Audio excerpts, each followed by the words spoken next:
દુઃખથી ડરવાનું નહીં. ઝૂંપડામાં રહેતો માણસ હોય કે મહેલમાં રહેતો માણસ હોય, પોતપોતાના ભાગનું દુઃખ બધાએ ભોગવવાનું છે. પછેગામ જેવા આ ગોહિલવાડના વિસ્તારમાં ખાસ કરીને ગોહિલ સમાજના ભાઈઓ, પણ આમ તો 18 વરણ ને સાંકળી લઈને આખું આયોજન થયું છે. આયોજનની સંપૂર્ણતા, એની સર્વાંગ સુંદરતા અને શિસ્ત લોકોમાં જે રીતની છે, ગામડામાં હજી શ્રદ્ધા અને પોતાની સંસ્કૃતિ માટેનું ગૌરવ આ બંને ખૂબ મજબૂતીથી રહેલા છે. ખોટે માર્ગે એ જે સુખી થવું છે, ખોટે માર્ગે આનંદ લેવો છે, એ કદાચ થોડી વાર માટે હશે, પણ અંતે રડવાનું આવશે કે મારા માટે સિક્કા મહત્વના નથી, મારા માટે સંબંધ મહત્વના છે. એ લાગણી વગર માણસ શૂન્ય થઈ જશે, ત્યારે એની પાસે બધું હશે અને છતાંય ખાલી હશે. એવું નથી કે રૂપિયા નકામી વસ્તુ છે ને હાથનો મેલ છે ને, રૂપિયા હાથનો મેલ હોય તો બધા એને હાથ મેલા કરવાની ઈચ્છા થાય છે, એ હકીકત છે. અને મેલા હાથ ગમે, ધોવાનું મન ન થાય. બિલકુલ. માણસ છે એ માત્ર 5 મહાભૂતનું પૂતળું નથી. 60, 70 કે 80 કિલો એનું વજન હોય તો એટલો જ નથી. મારા પરિવારમાં કોઈ કથાકાર હતું નહીં કે કર્મકાંડી હતું નહીં, પણ મારી દાદીમાં એ વખતે થોડું ભણેલા, પ્રૌઢ શિક્ષણના વર્ગો પણ ગામડામાં લેતા, બીજી બહેનોને ભણાવતા. બાપુને કોઈ દુઃખ હોય કે બાપુને ક્યારે દુઃખ થાય છે? કેમ ન થાય? હમ મિટ્ટી કે બને હુએ ઇન્સાન હે. નેક ટેક અને ધર્મની જ રે, વળી પાણે પાણે વાત, ઈ તો સંતને સુરાના બેસણા, અમે ધરતીની અમીરાત.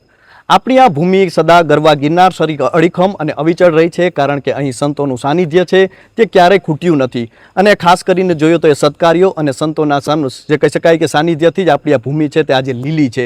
ત્યારે પછેગામની પાવન ધરા પર આ એક પવિત્ર સંયમ થયો છે. ખાસ કરીને સંત છે પૂજ્ય ભાઈશ્રી અને પવિત્ર જે શ્રીમદ ભાગવત જ્ઞાન સપ્તાહનું અહીં આયોજન છે, અને લાખોની સંખ્યામાં અત્યારે ગુજરાતીઓ છે તે પછેગામની પાવન ધરા પર પહોંચ્યા છે.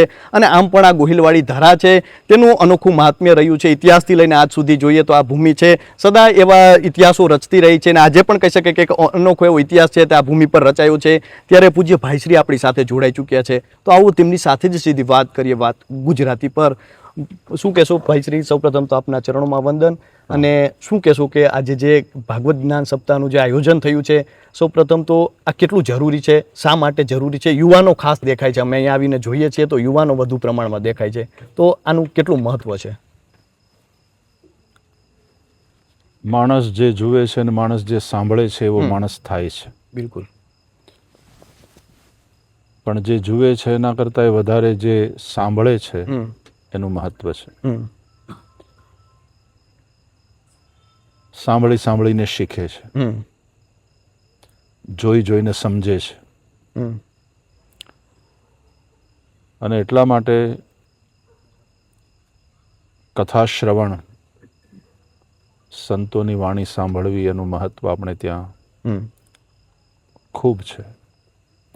વેદોમાં પણ ભદ્રમ કર્ણેભિઃ શૃણુયામ દેવા, ભદ્રમ પશ્યેમ અક્ષભિઃ યજત્રાહ, આવું કહ્યું છે. દેવતાઓને પ્રાર્થના કરવામાં આવી કે અમે અમારા કાન દ્વારા કલ્યાણકારી વચનો સાંભળીએ. માણસ છે એ માત્ર 5 મહાભૂતનું પૂતળું નથી. 60, 70 કે 80 કિલો એનું વજન હોય તો એટલો જ નથી. એ તો એનું ફિઝિકલ બોડી જે છે એનું વજન થાય એટલું, ભૌતિક શરીરનું.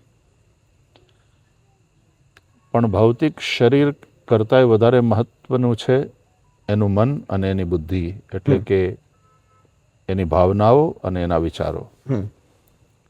એ ભાવનાઓ અને વિચારો એ બંને એ જે સાંભળે છે એનાથી પ્રભાવિત થાય છે.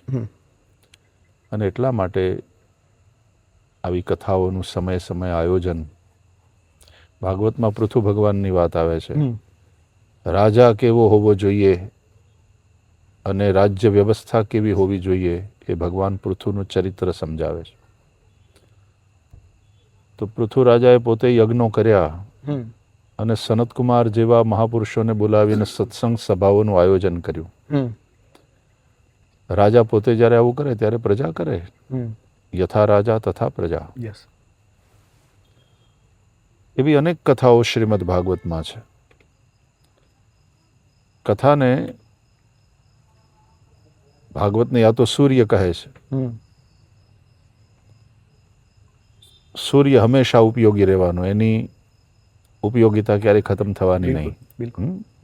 એટલા માટે સૂર્યને વિશ્વનો આત્મા કહ્યો. સૂર્ય આત્મા જગતસ્તસ્થુખશ્ચ. અથવા તો રામાયણના હિસાબે જોઈએ તો કથાને ગંગાની ઉપમા આપી. તો ગંગાનું પાણી એ હંમેશા પ્રાસંગિક રહેવાનું. બિલકુલ. ગંગા કોઈ દિવસ આઉટ ઓફ ડેટ ન થાય. તરસ છે ત્યાં સુધી જળ એ કોઈ દિવસ આઉટ ઓફ ડેટ નહીં થવાનું. એટલે કથા પણ ક્યારેય આઉટ ઓફ ડેટ નહીં થાય. દેશ અને કાળ બદલાય તેમ તે કથાઓના અર્થઘટનો બદલાય અને એને કારણે એની પ્રાસંગિકતા વધે.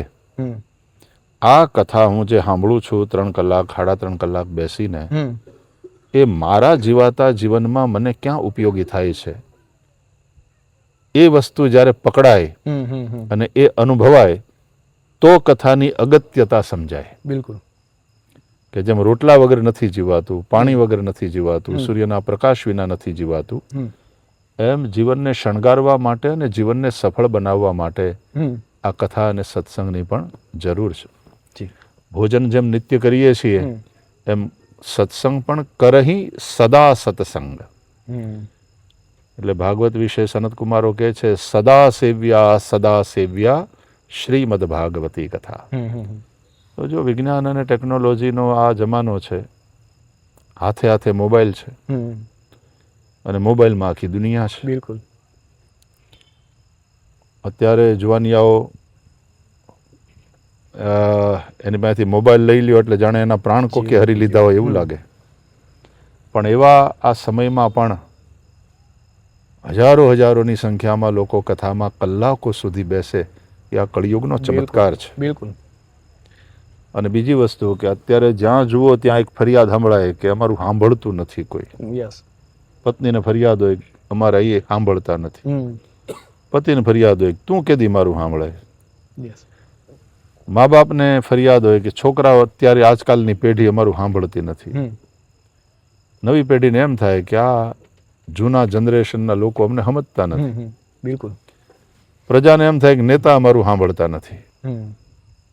જ્યારે કોઈ કોઈને સાંભળતું નથી એવા સમયમાં હજારોની સંખ્યામાં લોકો 4 કલાક બેઠા બેઠા સાંભળે. અને આજે તો 5.5 કલાક થયા કૃષ્ણ જન્મમાં. આ કળિયુગનો મોટો ચમત્કાર છે. એટલે કલ્યાણની વાત હોય અને એ પણ સામેવાળાને રૂચે જચે એ રીતે એને કહેવામાં આવે. એ ઠપકો આપે વ્યાસપીઠ કે કાન પકડે તો એ જશોદાની જેમ પકડે. કારણ કે જેનો કાન પકડ્યો એ કાનો છે. જશોદાના ભાવથી જોઈએ તો. એટલે પોતાના બાળકના હિત માટે એમ પ્રજાના હિત માટે જ્યારે કંઈક આંખ લાલ કરીને કહેવામાં આવે તો એ સામેવાળાને એટલા માટે નહીં લાગે કે મારી માં કે મારો ગુરુ મારા ભલા માટે આ કહે છે. એ કથા એ રીતની ભૂમિકા ભજવે છે. પછેગામ જેવા આ ગોહિલવાડના વિસ્તારમાં ખાસ કરીને ગોહિલ સમાજના ભાઈઓ પણ આમ તો 18 વરણ ને સાંકળી લઈને આખું આયોજન થયું છે. આયોજનની સંપૂર્ણતા, એની સર્વાંગ સુંદરતા અને શિસ્ત લોકોમાં જે રીતની છે, બિલકુલ બિલકુલ, અને સ્વચ્છતા. ઓકે. આ સમયમાં અત્યારે ક્લીન ઇન્ડિયા મૂવમેન્ટની વાત આપણા યશસ્વી વડાપ્રધાન કરે છે ત્યારે અહીંયા આટલું લાખ માણસ ભેગું થયું છે નહીં જમે છે પણ ક્યાંય તમને ગંદકી જોવા નહીં મળે. એટલે ધીમે ધીમે આ જે મેનેજમેન્ટ છે એની દુનિયાને ખબર પડતી જાય છે. બિલકુલ. અને યુવાનો કરી રહ્યા છે. અને યુવાનો કરી રહ્યા છે. સ્કૂલમાં ભણતા કિશોરોથી લઈ યુવાનો અને પ્રૌઢ આ બધા જ જે રીતે જોડાયા છે અને ઉત્સાહપૂર્વક એક કમિટમેન્ટ સાથે પોતપોતાના ભાગે આવતી જે સેવા છે એ કરી રહ્યા છે. કુંભનો મેળો હજી હમણાં જ ગયો, બિલકુલ.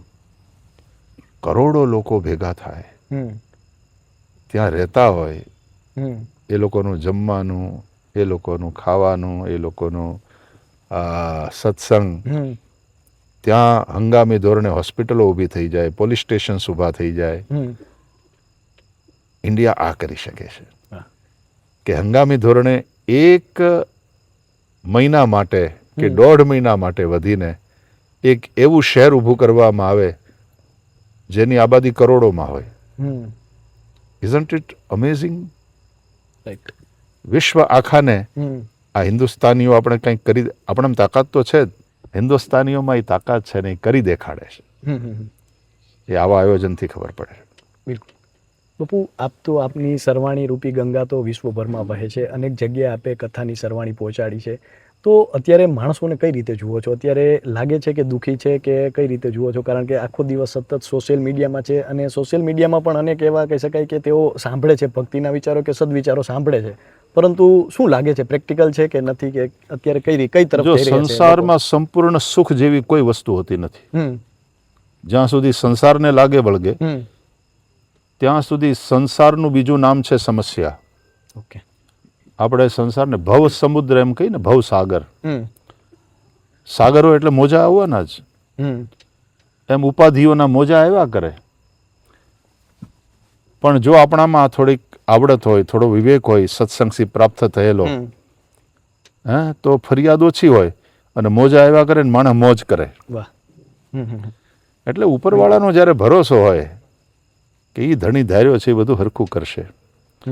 એટલે દુઃખ તો છે જ, સમસ્યાઓ છે જ, પણ એ સમસ્યાઓની સાથે એક તો સમસ્યાને સ્વીકાર કરવાની, શાહમૃગી વૃત્તિ નહીં કે ઓલું મોઢું ખોઈ જાય રેતીમાં, એનાથી કાંઈ તોફાન આવતું અટકી જવાનું નથી. એટલે તમે સમસ્યાથી મુખ મોડી લો તો એનાથી કંઈ સમસ્યા આવતી અટકવાની નથી. એટલે એક તો સમસ્યા આવે એટલે એનો સ્વીકાર કરવાનો, સમસ્યાને સમજવાની, સમાધાન શોધવાનું અને ઉપરવાળા ઉપર ભરોસો રાખીને લડવાનું. પ્રેરણા આપે છે મુરલીધર. અર્જુન ભાગવાની વાત કરતો હતો, ભગવાન મુરલીધરે એને ભાગતો રોક્યો કે આ સંઘર્ષ તારે ભાગે આવો છે, કર, એનાથી ભાગવાનું નથી, આ ધર્મયુદ્ધ છે તારું. એટલે યુવાનોએ, અને world is changing so fast. કોઈક સમયે 20-25 વર્ષે કે એમ આખો યુગ બદલાઈ જતો હતો, અટાણે 5 વર્ષમાં દુનિયા આખી ચેન્જ થઈ જાય છે ટેકનોલોજીને કારણે. અને હવે તો આપણે એઆઈના યુગમાં પ્રવેશી રહ્યા છે, અને આર્ટિફિશિયલ ઇન્ટેલિજન્સ જેટલું અમેઝિંગ છે એટલું જ સ્કેરી પણ છે. એટલે જ એનો વિવેકપૂર્વક ઉપયોગ થાય એ સુનિશ્ચિત કરવું બહુ જરૂરી છે. સત્સંગ અને કથાઓ એમાં પણ એની ભૂમિકા ભજવી શકે છે. એટલે દુઃખથી ડરવાનું નહીં. ઝૂંપડામાં રહેતો માણસ હોય કે મહેલમાં રહેતો માણસ હોય, પોતપોતાના ભાગનું દુઃખ બધાએ ભોગવવાનું છે.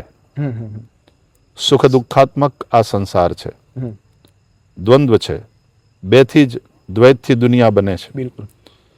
એટલે ક્યારેક આ સંસારના અખાડામાં સુખ ને દુઃખ બે પહેલવાન છે, એ મલ્લ કુસ્તી કરે છે. તો ક્યારેક દુઃખને પછાડીને સુખનો પહેલવાન એની છાતી ઉપર ચડી જાય ને એમ થાય કે હું જીત્યો.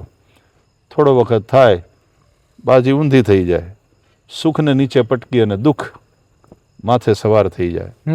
એ ચલતા ही રહેતા. પણ દરેક માણસ અંતે શોધે છે સુખ, બિલકુલ શોધે છે આનંદ. અને એ સુખ જે શોધે છે ને, આનંદ શોધે છે, એ જે એની ચાહ છે, એ ચાહ ખોટી નથી. ચાહ ગલત નહીં હૈ, રાહ ગલત હૈ. ખોટે માર્ગે એ જે સુખી થવું છે, બિલકુલ બિલકુલ, ખોટે માર્ગે આનંદ લેવો છે, એ કદાચ થોડી વાર માટે હશે પણ અંતે રડવાનું આવશે. એટલે કથાઓ ત્યાં પ્રકાશ કરે છે ને વિવેક આપે છે કે તમારી ચાહ ખોટી નથી, આ જોઈએ છે ને, લો આ રાહ તમે પકડો, આ રસ્તો પકડો. એ રીતે કથાઓ માર્ગદર્શન આપણું કરતી હોય છે. બાપુ, ખાસ કરીને સંબંધોને લઈને થોડી વાત કરવી છે, કારણ કે આપણે કથા હોય કે માણસના જીવનમાં હોય, સંબંધો અત્યારે ક્યાંક ને ક્યાંક વિખાતા દેખાય છે. સોશિયલ મીડિયા પર પણ માણસ અંતે સંબંધ ગોતે છે, અને આપણે જોઈએ તો આખી ઉંમર જે ઉંમરાની પૂજા કરી હોય એ માણસ વૃદ્ધાશ્રમમાં હોય છે. એ જે આથમતી સંધ્યા, એ જ ઉંમરો જ્યારે જાકારો આપે છે, એમની સાથે પણ અમે વાત ક્યારેક કરીએ છીએ. તો આ સંબંધો ક્યાંક ને ક્યાંક વિખાયેલા લાગે છે, તો એનો ઉપાય કંઈ હોઈ શકે? અત્યારે આપણે કથામાં પણ મળતો એના માટે આવતા હોય લોકો, એવું પણ લાગે છે શું? બે વસ્તુ છે, વસ્તુ અને વ્યક્તિ, બેને સંબંધ છે, અને આ બે વગર હાલવાનું નથી. બિલકુલ. વ્યક્તિને વ્યક્તિની પણ જરૂર પડવાની છે, અને વ્યક્તિને વસ્તુની પણ જરૂર પડવાની છે. પણ જે દિવસે વ્યક્તિ કેન્દ્રમાં હોય ને વસ્તુ પરિધિમાં હોય, તો એ સ્વસ્થ સમાજનું નિર્માણ થાય. વસ્તુ વ્યક્તિ માટે છે, વ્યક્તિ વસ્તુ માટે નથી. પણ જેથી વસ્તુ કેન્દ્રમાં આવી જશે અને વ્યક્તિ પરિધિમાં આવી જશે, અને વસ્તુની વાહે વ્યક્તિ ગાંડો થઈને ભાગશે, અને એના માટે વસ્તુ માટે વ્યક્તિ વ્યક્તિનો ઉપયોગ કરશે, અરે વ્યક્તિ વ્યક્તિને મારી નાખવા સુધી તૈયાર થશે, ત્યારે એ સમાજ રૂગ્ણ છે. એટલે ફેરફદરડી ફરતી હોય ને, બે બેનપણીઓ આમ પકડીને એકબીજાના હાથ, ત્યારે કોણ કોની આજુબાજુ ફરે છે? આની આજુબાજુ ફરે છે કે આની આજુબાજુ ફરે છે? આમ જુઓ તો બે એકબીજાની આજુબાજુ ફરે છે, બરાબર ને? પણ મારે એ નક્કી કરવાનું છે કે મારા જીવનના કેન્દ્રમાં કોણ છે? વ્યક્તિ એટલે કે મારા સંબંધો, મારા મા બાપ, મારા મિત્રો, મારો સમાજ, મારું રાષ્ટ્ર, કે મારા જીવનના કેન્દ્રમાં વસ્તુ મહત્વની છે? પૈસો, બંગલો, મોટરગાડી, બેંક બેલેન્સ? તો વસ્તુ વ્યક્તિ માટે છે, વ્યક્તિ વસ્તુ માટે નથી. આ સત્ય જેટલું વહેલું સમજાશે એટલી જે આ ભૌતિકતાની આંધળી દોટ છે ને, પ્રાયોરિટી નક્કી કરવી જોઈએ માણસે, કે મારા માટે સિક્કા મહત્વના નથી, મારા માટે સંબંધ મહત્વના છે. એ લાગણી વગર માણસ શૂન્ય થઈ જશે, ત્યારે એની પાસે બધું હશે અને છતાંય ખાલી હશે. હું ઘણી વાર કથાઓમાં કહું, ઘણા નાસ્તિકો ઈશ્વરમાં ન માને, મંદિરે ન જાય, પૂજા પાઠ ન કરે, એટલે એમ કહું એમાં ઈશ્વરને વાંધો નથી, સારું ઓછી ભીડ થાય. માણસને ઈશ્વર વગર ચાલશે તો ચાલશે, પણ માણસને માણસ વગર નહીં હાલે. તાકાત હોય તો માણસ વગર ના જીવી બતાવો. બાંધવા માટે કોક તો જોઈએ ને. પ્રેમ કરવાની વાત કે બાંધવાની વાત, માણસને માણસની જરૂર પડે છે.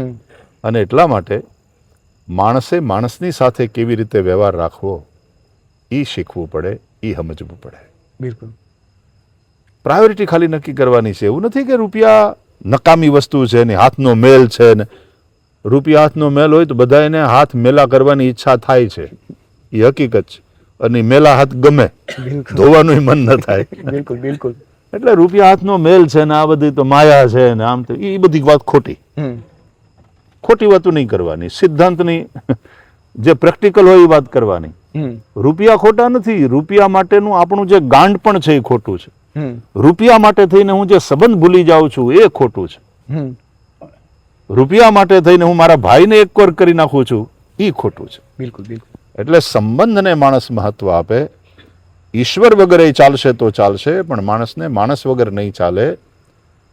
હું ઘણી વાર કહું કે તમે ખાલી કલ્પના કરો કે આ દુનિયામાં તમે એકમેવ મનુષ્ય છો આ પૃથ્વી ઉપર, હાવ એકલા. તમે એકમેવ મનુષ્ય છો આ પૃથ્વી ઉપર, એટલે આખી પૃથ્વી તમારી, તમે આખી પૃથ્વીના માલિક. લ્યો કરો મોજ, આવશે મજા? ચાલો કદાચ વધારે પડતું લાગે કે એકલું એકલું કેમ ગમે, એટલે તમે ને તમારું કુટુંબ, તમે બે ને તમારા બે, લ્યો 4 જણા.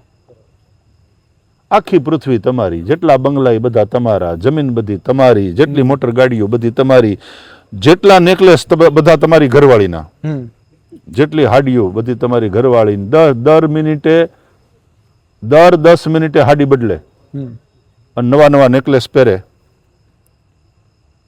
ગમશે? વાત 10 લાખનો નેકલેસ પહેરવાની નથી, વાત 10 લાખનો નેકલેસ પહેરીને પાર્ટીમાં જવાની છે, લગ્નમાં જવાની છે. એ નેકલેસ જોવા વાળો કોક તો હોવો જોઈએ ને. બિલકુલ બિલકુલ. અને એ પાછો પૂછવી જોઈએ બીજી બેન કે ઓહો હો નવો નેકલેસ શું વાત છે, કેટલાનો લીધો?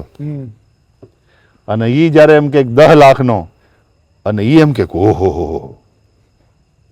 ત્યારે એ નેકલેસ આપણને સુખ આપે છે. બિલકુલ બિલકુલ. આપણો નેકલેસ આપણને ડાયરેક્ટ સુખ નથી આપતો, રાઈટ. વાયા પાડોશી આવે એ સુખ. એટલે હાવ સાચી વાત એ છે કે માણસની જરૂર છે. ઈશ્વર વગર કદાચ ચાલશે તો ચાલશે. ઘણાય ધર્મો એવા છે જેમાં ઈશ્વરનો સ્વીકાર જ નથી, બિલકુલ. પણ એ ધર્મ છે અને એ શીખવાડે છે કે માણસની જરૂર છે. એટલે હંમેશા સંબંધોને વધારે મહત્વ આપો. આ સમજવું પડશે નવી પેઢીએ. બાપુ, આપના વિશે થોડું જાણવું છે કે આપના જીવનમાં આપણે અત્યારે જોઈએ તો આપનું સાનિધ્ય છે કેટલું સકારાત્મક છે તે અનુભવી શકાય છે, અહીં બેસીને પણ અનુભવી શકાય છે. તો આપ કઈ રીતે આ યજ્ઞ તરફ વળ્યા, જ્ઞાન તરફ વળ્યા, એના વિશે થોડું જાણવું છે. મારા પરિવારમાં તો કોઈ કથાકાર હતું નહીં કે કર્મકાંડી હતું નહીં. પણ મારી દાદીમાં એ વખતે થોડું ભણેલા, પ્રૌઢ શિક્ષણના વર્ગો પણ ગામડામાં લેતા, બીજી બહેનોને ભણાવતા, અને હાંજકના ભેગા થઈ અને બધાને રામાયણ સંભળાવે, ભાગવત સંભળાવે, સત્સંગ કરે એવું. અને દાદીમાં નાની ઉંમરમાં વિધવા થયેલા અને પોતાના સંતાનોને એમણે 2 દીકરીઓને 1 દીકરાને ખૂબ મહેનત કરી, પુરુષાર્થ કરીને મોટા કર્યા. અને વર્ષો સુધી મારા દાદા દેવ થઈ ગયા પછી એના માટે કથા કરવાની હતી, પૈસા હતા નહીં, એટલે પગની આંટીએ જમવાનું એણે વ્રત લીધેલું. એવું 15-17 વર્ષ સુધી પગની આંટીએ જમ્યા. અને પછી અમારા એક રાજુલાના મોહન બાપા શાસ્ત્રી હતા એ વખતે, ભાગવતકાર, અને દાદીમાને બેન માનતા. એટલે એણે કહ્યું કે બેન તું મને ખાલી દક્ષિણામાં તુલસીનું પાન આપજે, હું તારી કથા કરીશ.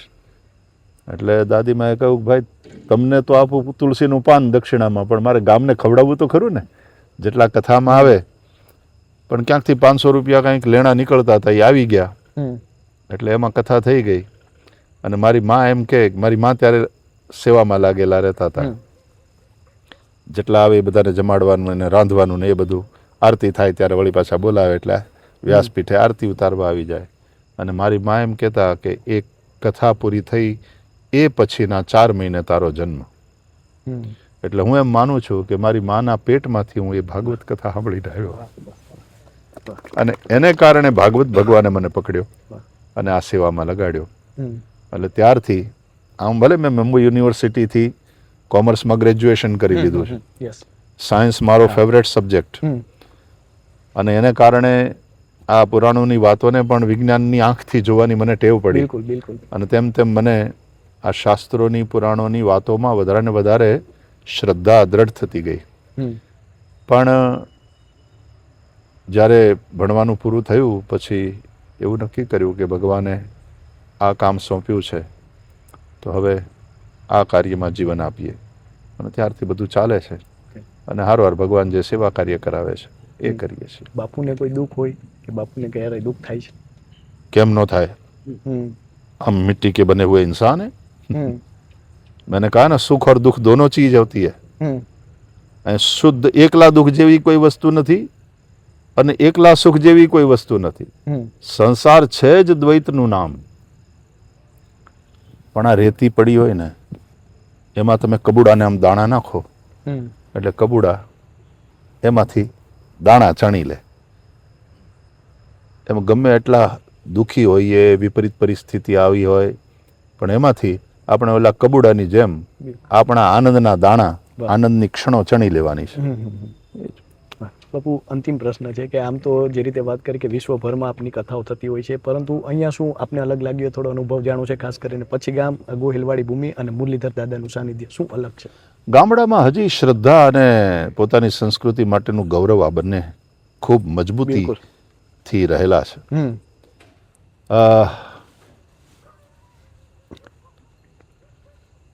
સાધનોનો અભાવ હતો થોડા વર્ષો પહેલા, હવે અભાવ પણ રહ્યો નથી ભગવાનની દયાથી. ખૂબ we have good rods, we have good vehicles. બધાની પાસે મોબાઈલ ફોન છે, દરેકની પાસે હવે પાકા મકાન થતા જાય. ઓલા દેહી નળિયાવાળા હતા એમાંથી વિલાયતી નળિયાવાળા થયા, એમાંથી સ્લેબવાળા થયા, અને હવે તો 2-3 માળવાળા મકાન. એટલે આપણે પૈસે ટકે ધીમે ધીમે સુખી બધો જ વર્ગ નહીં, હજી ઘણા બધા વર્ગને ઉપર લઈ આવવાની જરૂર છે. પણ ટૂંકામાં વિકાસ દેખાય છે. એની હારોહાર હજી એજ્યુકેશન વધે, વિચારની ક્ષિતિજો વિસ્તરે, એ બહુ જરૂરી છે. એ આ નવી પેઢીમાં અને આર્ટિફિશિયલ ઇન્ટેલિજન્સના યુગમાં એ પ્રવેશી રહી છે, ત્યારે જરૂર એના વિચારની ક્ષિતિજો વિસ્તરશે. પણ વિચારની દ્રષ્ટિએ સમૃદ્ધ થતો આ ભવિષ્યનો જેનઝી, આ સમાજ, એ ભાવનાની દ્રષ્ટિએ હાવ હુકો ભઠ્ઠ રહે એ નહીં પોસાય. ભાવનાનું જળ પણ એની અંદર હોવું જોઈશે. અત્યારે લાગે છે એ ભીંજાયેલો એ ધીમે ધીમે થોડીક હંકોરાતી જાય છે ને, એ ચિંતાનો વિષય છે. એટલે જ આના પહેલા આપણે વાત એ જ કરી લાગણીની અને સંબંધોની. એટલે આ બધી વસ્તુ જ્યારે હશે તો હવે ધીમે ધીમે, હવે આવા આયોજન ક્યાં થતા હતા પહેલા? રાઈટ. કેવું સરસ, લાખો લોકો અને છતાં એકદમ બધું પ્રભુ કૃપાથી, મુરલીધરની કૃપાથી એકદમ બધું સુપેરે સરસ રીતે થઈ રહ્યું છે. એટલે ભવિષ્ય તો ઉજળું છે જો ભારતનું. ઓકે. પણ મને આ જેન ઝી માટે થઈને માને છે ને, ચિંતાય છે ને, પ્રેમે છે. માન એટલા માટે છે કે એ દંભી નથી. Right. They are not hypocrites. Yes. અને બ્રેઇનની દ્રષ્ટિએ બહુ બ્રાઇટ છે. આજથી 40 વર્ષ પહેલાનો 10 વર્ષનો છોકરો અને 58નો 10 વર્ષનો છોકરો આડા ગાડાનો ફેર છે. બિલકુલ. બોલે હાવ ભોટ લાગતા હતા. આપણું નાક સાફ કરવાનું હોય તો આમ કરતા હતા એ ઉંમરે. અને આ પેઢીને અત્યારે મોબાઈલ વાપરતા એટલો સરસ આવડે છે. દાદાને ખબર ન પડતી હોય તો એ કે લાવો દાદા, હું તમને કરી દઉં. એટલે બહુ બ્રાઇટ છે આ પેઢી. પણ આપણે એને પારિવારિક મૂલ્યો આપવા પડશે. ઓલી લાગણીઓ અને સંબંધોનું જે ગણિત છે, એનું જે મહત્વ છે, એને સમજાવવું પડશે. એ બંને ભેગા જો થાય, અને ભૌતિકતા અને સ્પિરિચ્યુઆલિટી એ બંને એકબીજાના વિરોધી નથી. લાગે એવું કે આ બંને એકબીજાના વિરોધી છે, પણ મારું શરીર અને મારો આત્મા બંને ભેગા મળીને જ મારું જીવન બને છે. બિલકુલ. શરીર છૂટી જાય તોય જીવન નથી, અને એકલો આત્મા શરીર વગરનો એ કંઈ કરી શકતો નથી. એમ સ્પિરિચ્યુઆલિટી અને ભૌતિકતા, આધ્યાત્મિકતા અને ભૌતિકતા, એ બંનેની વચ્ચે એક બેલેન્સ, એક સંતુલન સાધીને માણસે જીવવાનું હોય છે. જાગવા માટે સૂવું જરૂરી છે. આમ તો જાગવું એનું મહત્વ છે, પણ જાગવા માટે સૂવું તો પડે ને યાર. 6-7 કલાક સૂવો તો પછી 16-18 કલાક તમે જાગી શકો. બસ આ જ રીતે ભૌતિકતાનો આનંદ લેવો હોય, સુખ લેવું હોય, તો થોડોક આધ્યાત્મિક થવું જરૂરી છે. થોડાક ધ્યાન કરો, થોડોક સત્સંગ કરો. તમે ભગવાનમાં મંદિરમાં માનતા હોય તો ત્યાં જઈને થોડી વાર ઝાલર ટાણે ઉપસ્થિત થઈને પ્રાર્થના કરો, પ્રભુને પ્રણામ કરો. આ બંને વસ્તુને સાથે લઈને ચાલીશું તો આપણું જીવન સ્વસ્થ થશે. આ બધામાં બાપુ સોશિયલ મીડિયા બાધારૂપ બને એવું લાગે છે, કારણ કે સોશિયલ મીડિયાને અત્યારે કઈ રીતે बाधक भी है और साधक भी है. तुम मोबाइल फोन चलाते हो तब तक ठीक है, जिस दिन मोबाइल फोन तुमको चलाने लग जाएगा तो गड़बड़ है. મારી પાસે એ વિવેક હોવો જોઈએ કે મારે ક્યાં અટકવું, ક્યાં જવું છે, નહીં તો એ તો ક્યાં ના ક્યાં લઈ જાય તમને. પણ એનો વિવેક મારી પાસે હોવો જોઈએ કે હું એનો ઉપયોગ કરું, એ મારો ઉપયોગ ના કરે. અત્યારે જે રીતની આખી આ માર્કેટ છે, એમાં ફ્રી ડાઉનલોડ ને આ ફ્રી એપ, આ શબ્દ એટલો બધો છેતરામણો છે ફ્રી, અને ફ્રીમાં જ બધા ખેંચે. There is nothing like free. You are a product. Yes. અને એનાથી જે એને ડેટા મળે છે એ ડેટા બહુ મોટું માર્કેટ છે.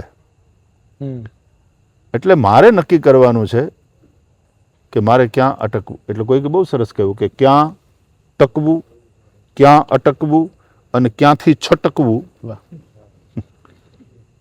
એ જેને આવડી જાય એને લટકવું ન પડે. વાહ વાહ વાહ. બસ આ વિવેકની જરૂર છે. તો બાપુ, અમારી સાથે જોડાવા બદલ અને આપનો કિંમતી સમય આપવા બદલ ખૂબ ખૂબ આભાર. નારાયણ. તો આ હતા પૂજ્ય ભાઈશ્રી, અને તેમણે જે રીતે વાત કરી છે, ને આજના સોશિયલ મીડિયાના સમયમાં જો આપણે શાંતિ શોધી રહ્યા છીએ તો આવા સંતોનું સાનિધ્ય છે તે ક્યાંક ને ક્યાંક એ સંતોષ અને એ જે કહી શકાય કે શાંતિ છે તે આપી શકે છે. ને આવા સંતોનું સાનિધ્ય જ્યાં સુધી છે ત્યાં સુધી કદાચ સનાતની સંસ્કૃતિનો જે વિજય ધ્વજ છે તે પણ અડીખમ છે. તો અત્યારે બસ આટલું જ. ફરી મળતા રહીશું વાત ગુજરાતી પર.